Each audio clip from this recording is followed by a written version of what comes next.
Gene Hackman, dead. The cause? A mystery, but a forbidden book may hold answers no one wants you to know. What really happens after death?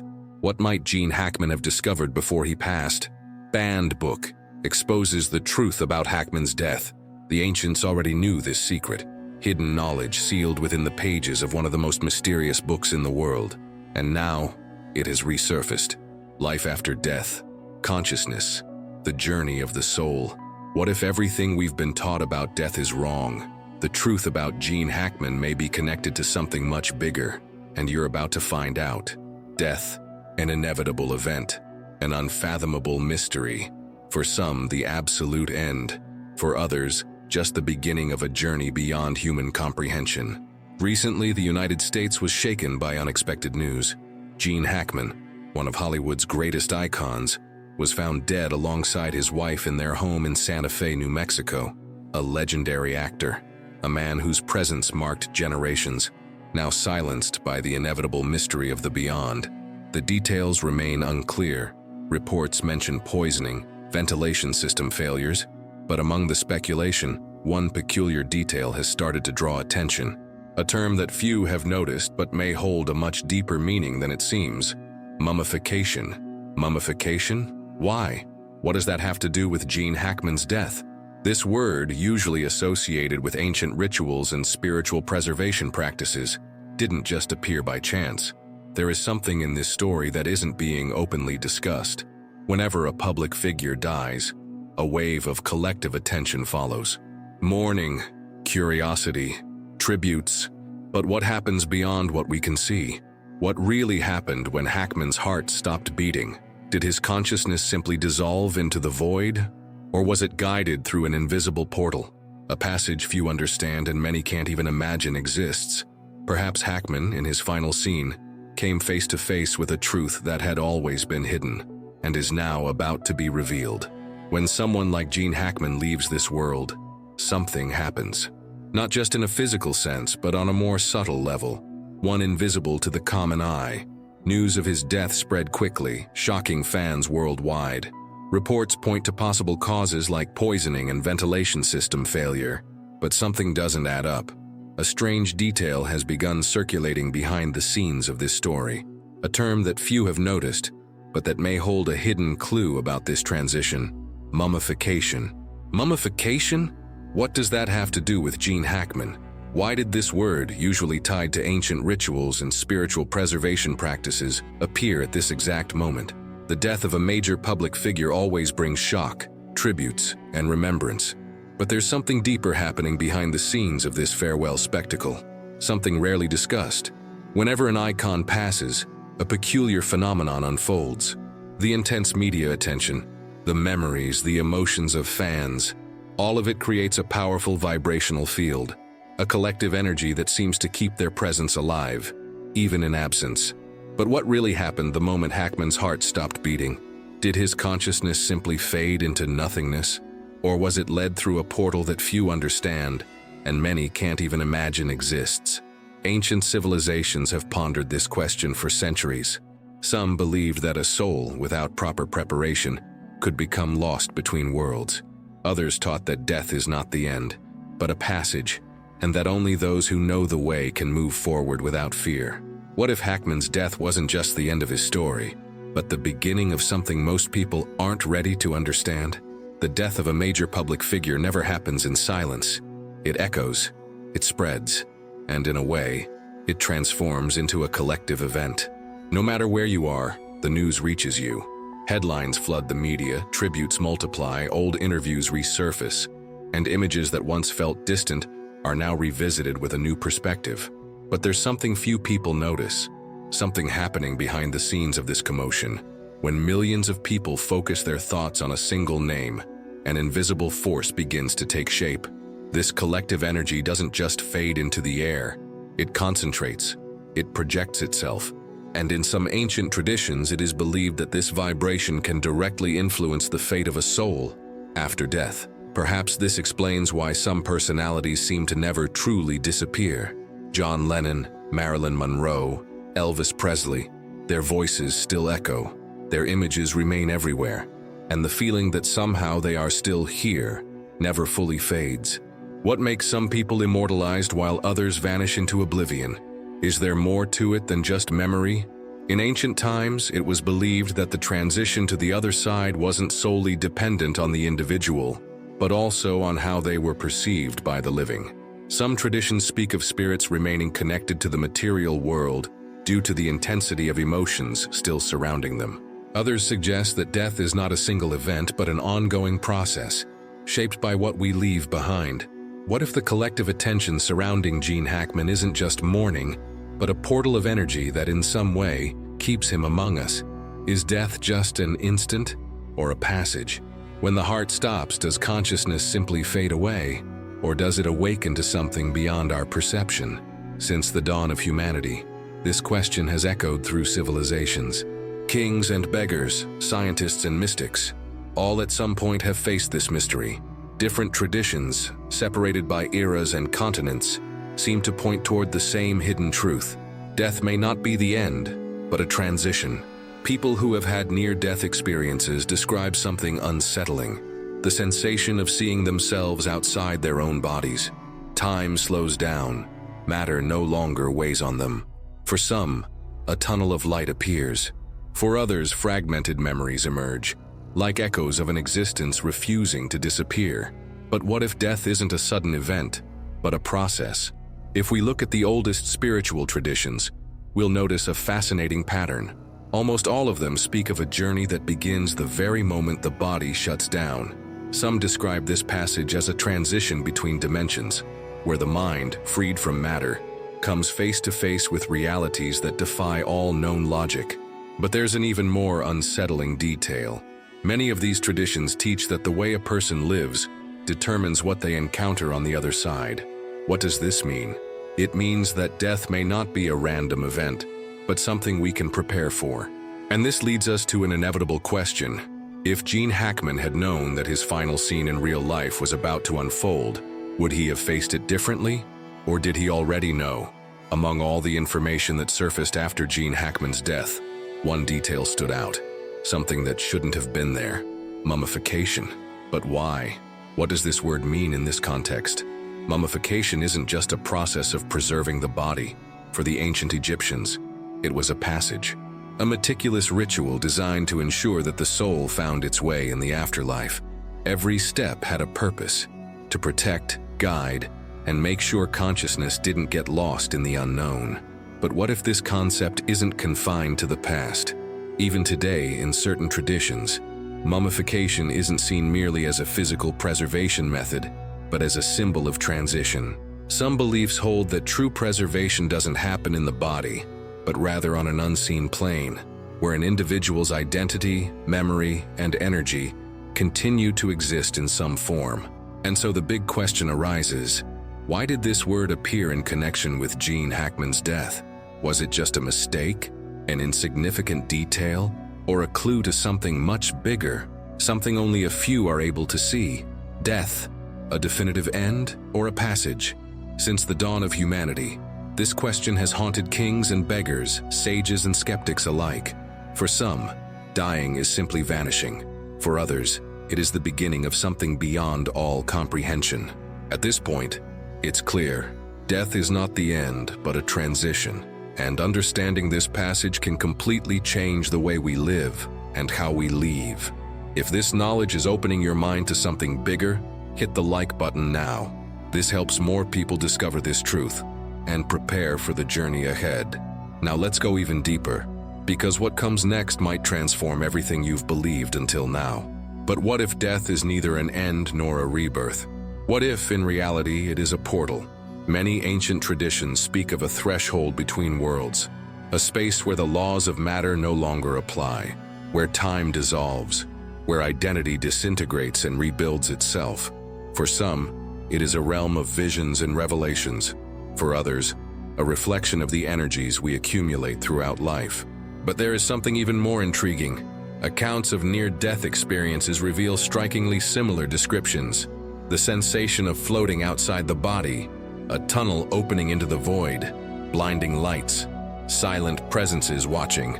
Those who return say they feel they've seen something greater, Yet this truth fades as soon as they re-enter physical reality. And this leads us to an inevitable question. What really happens in that moment? Is it a chaotic and unpredictable process? Or is there something that can be understood, something that can be prepared for? If death is a portal, then the key to crossing it may lie far beyond what we have been taught to believe. Nothing in the universe remains still. Everything pulses, oscillates, transforms. The day is born and dies, only to rise again the next morning. The tides advance and retreat. The seasons change, renewing the landscape as if obeying a hidden pattern, an invisible rhythm that governs all existence. What if death is part of this same flow?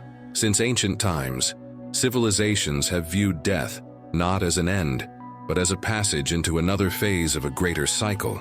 Just as the waves never cease their movement, life itself seems to follow a flow that stretches far beyond what we call reality.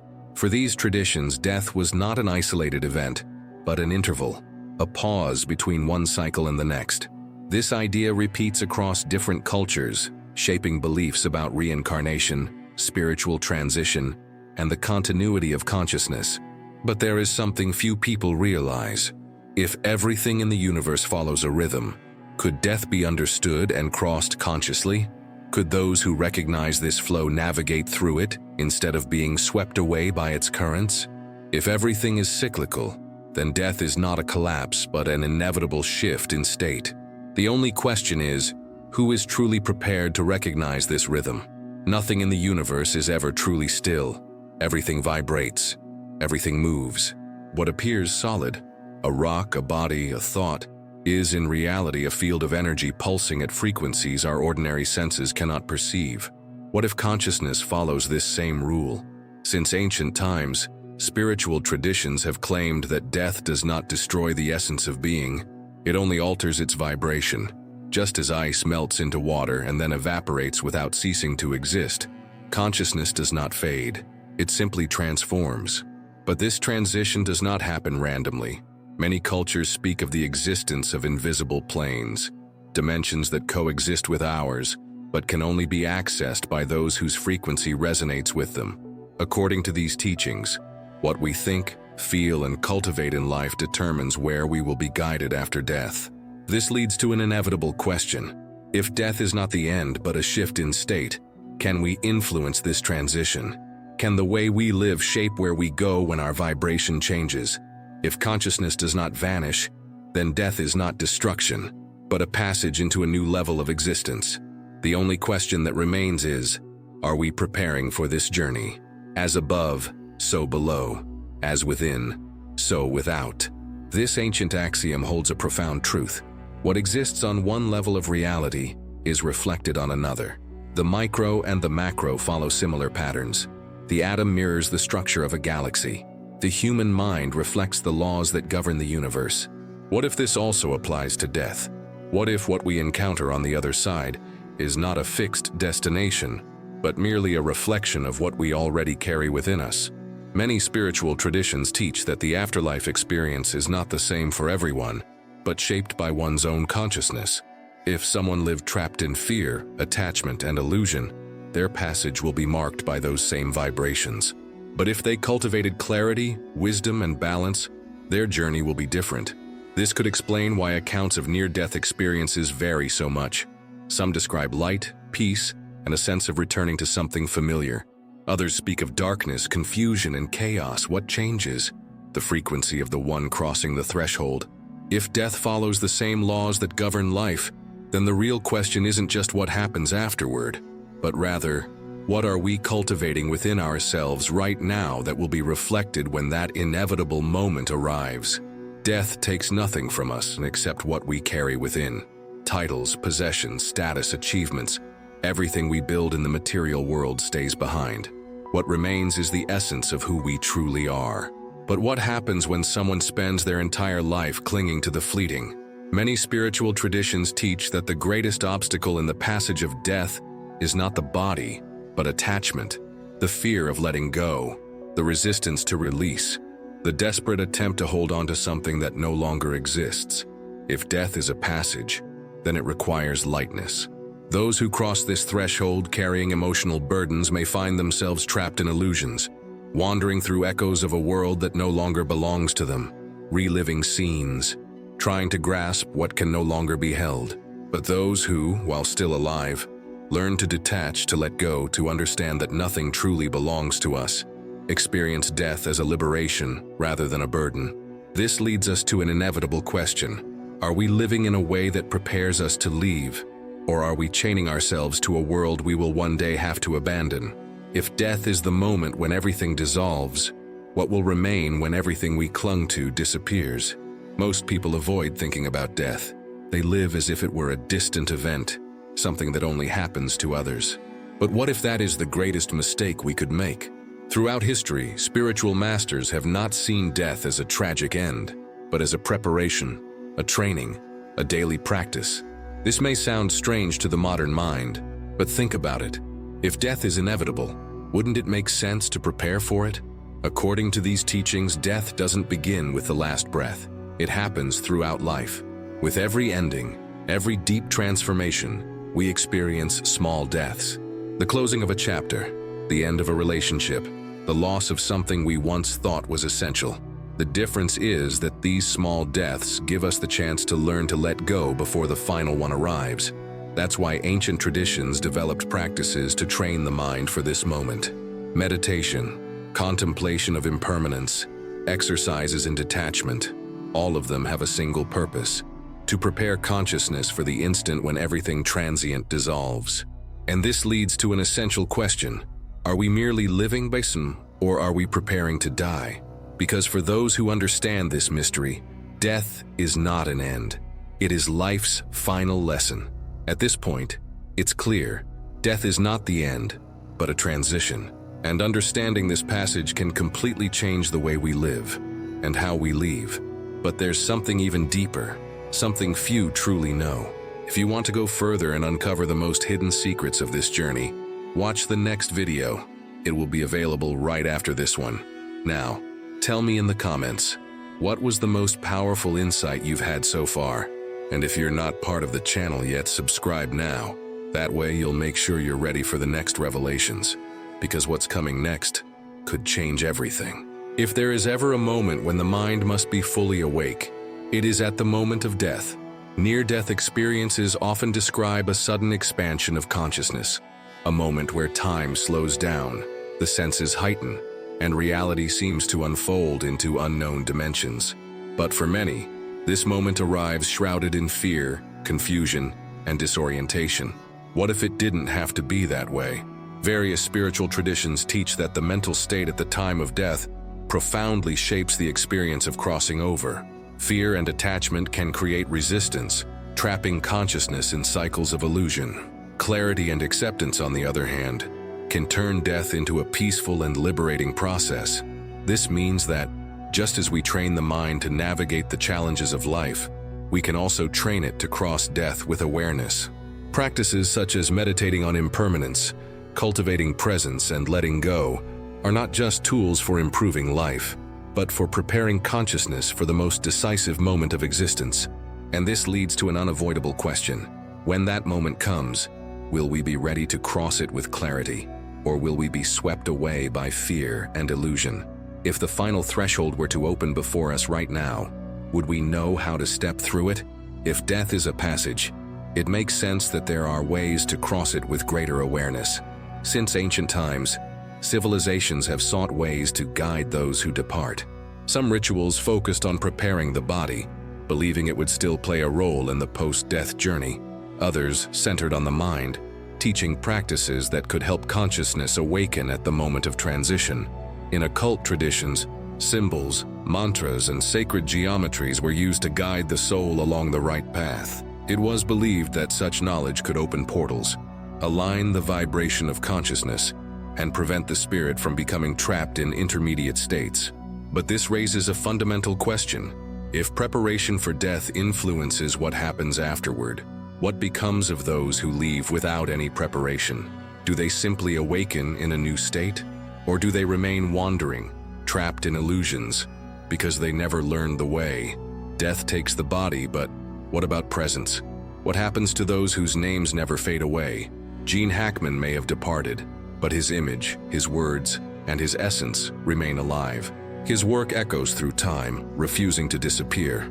But this leads us to an even deeper question. If consciousness survives on some level, could the way we are remembered influence our destiny after death? Since ancient times, it was believed that to be forgotten was the true death. In Egypt, pharaohs built monuments to secure their immortality. In Greece, heroes lived on through myths. Today, photos, films, and recordings preserve fragments of a person's identity long after they're gone. But true immortality isn't just about what we leave behind for the world. It lies in the imprint we leave on the fabric of reality. If death is a passage, could the way we live determine what remains of us after the crossing? And more importantly, what are we doing now to ensure that our existence does not fade into oblivion?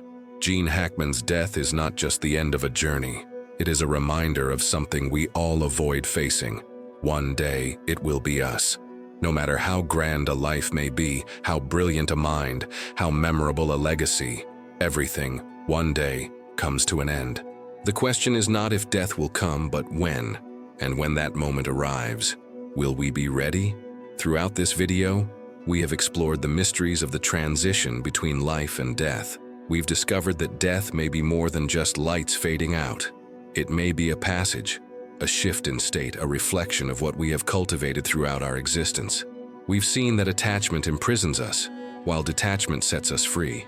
That the state of our consciousness in the final moment can shape the entire experience of crossing over. That ancient traditions left us maps to navigate this moment with clarity. But in the end, it all comes down to a single question. If death arrived now, would we be ready? Gene Hackman left his mark on the world. His presence still resonates. But what about us? What are we doing today to ensure that when the final threshold opens before us, we know exactly how to cross it? Death does not have to be a mystery. It can be a revelation, but only for those who choose to see it before it's too late.